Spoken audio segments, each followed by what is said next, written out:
Hey, good morning everyone. Welcome back to the Outpost. Thank you for stopping by.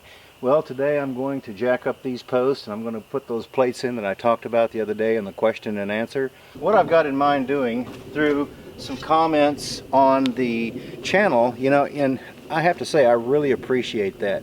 And I'm thinking about starting something new where it would be expert advice. In other words, I'm not an expert at timber framing because this is the first one that I have done. Conventional homes, I have built those before. And there's going to be some conventional type building in this structure as well. But I thought, as long as I'm doing this, and it would go to benefit everybody that is watching the channel, I have a lot of contractors that have either retired or still working that have mentioned things in the comments that have given me advice, and I don't know if everybody's reading that, but what I thought I would do is start, and maybe I'll do it on the question and answer portion, but I'm going to call it expert advice, and that will be any area of this building that maybe I'm a little skeptical about and not really knowing what to do about it. I'm going to throw that question out there on a video, and I'm going to ask for advice from a lot of these different contractors, maybe some people that have done timber framing before, and see if they will give me their input. Anyway, so be watching for that. What I have here is all-weather roof cement, okay?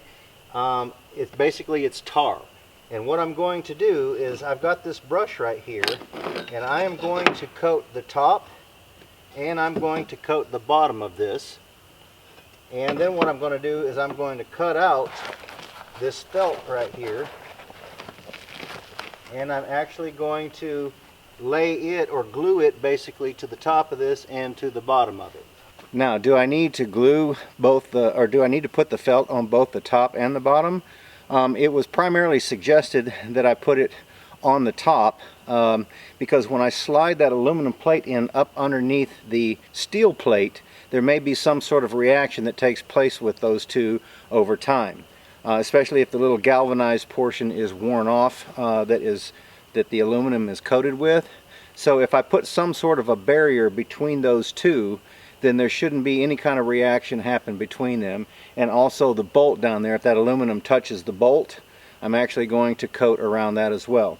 So, but I thought while I was at it, I'll just go ahead and put some on the bottom side just to kind of help keep the galvanized portion on the aluminum, especially when I slide it up in underneath the concrete. So, just a little extra protection.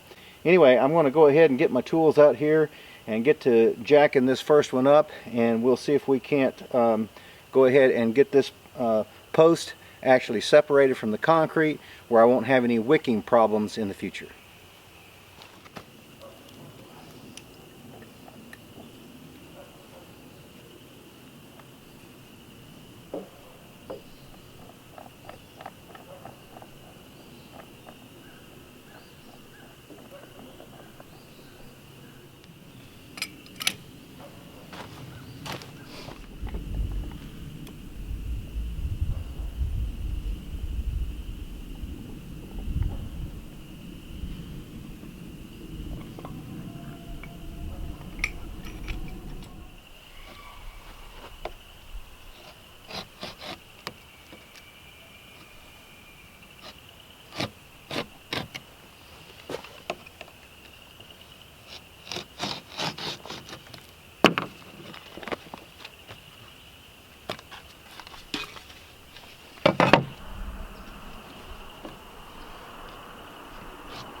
had to let them down in tandem.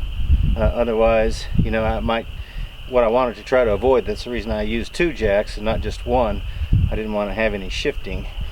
So yeah, it's going along quite well. I've got a total of 12 of them. I've got 4 of them done, and I've got 8 left to do. So I'm going to take a break, go get myself a drink of water, and we'll get back and see if we can't knock out a couple more of these.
This is the 5th one that I'm working on here.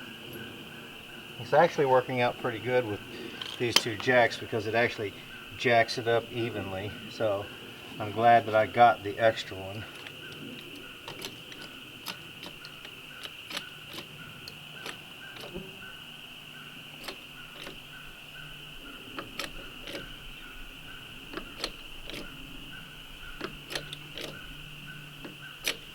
I'm only jacking it up about 1/4 of an inch or so, just enough to get that plate under there.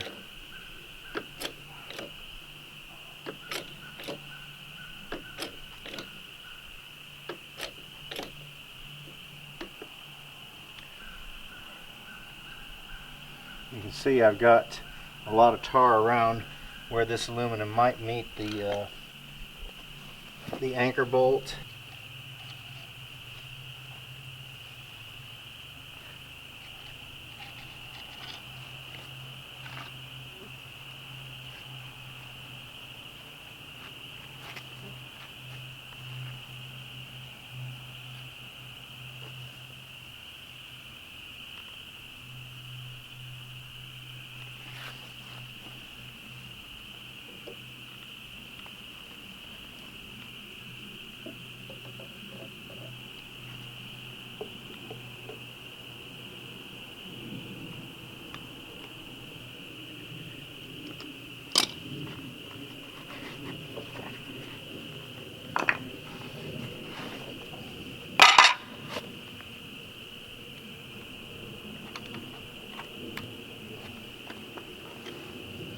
And tighten it back down.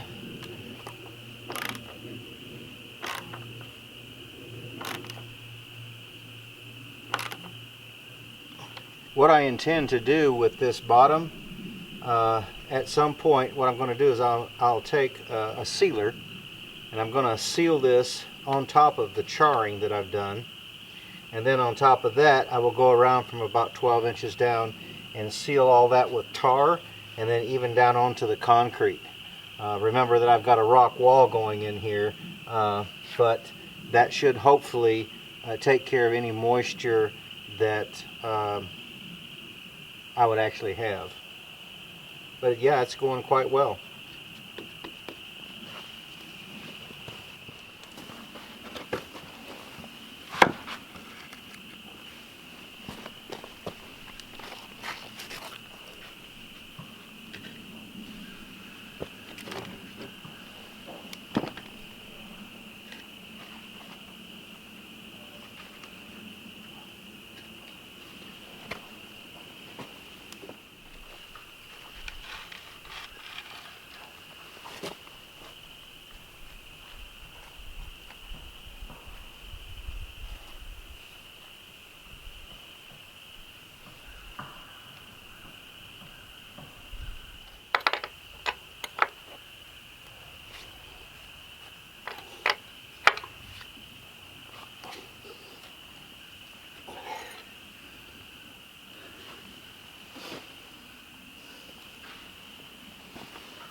Well, I managed to get all of these plates placed up underneath each one of these posts. There were 12 of them.